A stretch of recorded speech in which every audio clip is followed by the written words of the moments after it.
আরে, মহারিষি বিশ্বামিত্র ফিরে এসেছেন। এরা দুজন কারা? দেখে তো যোদ্ধা মনে হচ্ছে। যোদ্ধা? মানে আমাদের রক্ষা করার জন্য?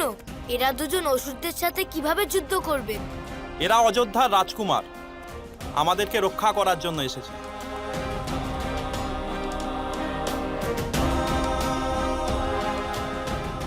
গুরুদেব, আমার মনে হয়েছিল এ স্থানে সকলে ভীত সন্ত্রস্ত থাকবে, কিন্তু এদের সকলকে এমন প্রসন্ন চিত্ত দেখে আমি প্রীত হলাম।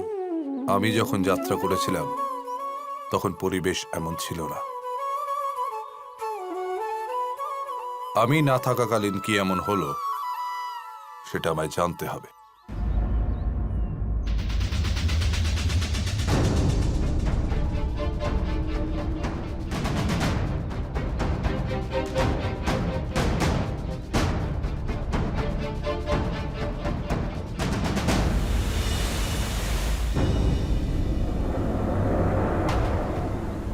গুরুদেব,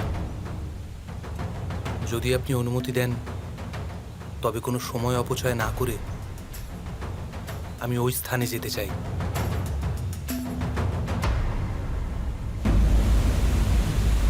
কারণ এমন সুরক্ষিত আশ্রমে ওই একটি স্থান যেখান থেকে আক্রমণের সম্ভাবনা আছে, আর ওখান থেকে আশ্রমের চারিদিকে দৃষ্টি রাখাও সম্ভব হবে। অবশ্যই। অসম সাহসী শক্তিমান মহাবীর, দৈব তেজ তার পরাক্রম পার্বত্য দৃষ্টি গম্ভীর।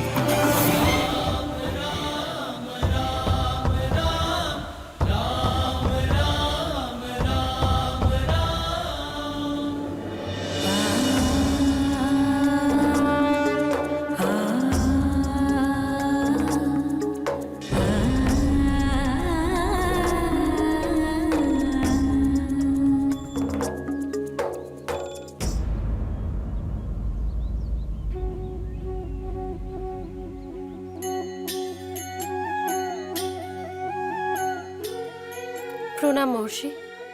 কল্যাণ হোক।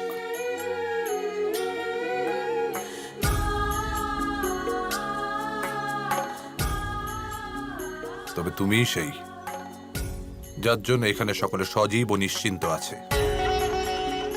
আমি কেবল এদের বাহ্যিক সুরক্ষা দিয়েছি, কিন্তু তুমি এদের অন্তরে শান্তি এনে দিয়েছ। বলো পুত্রী,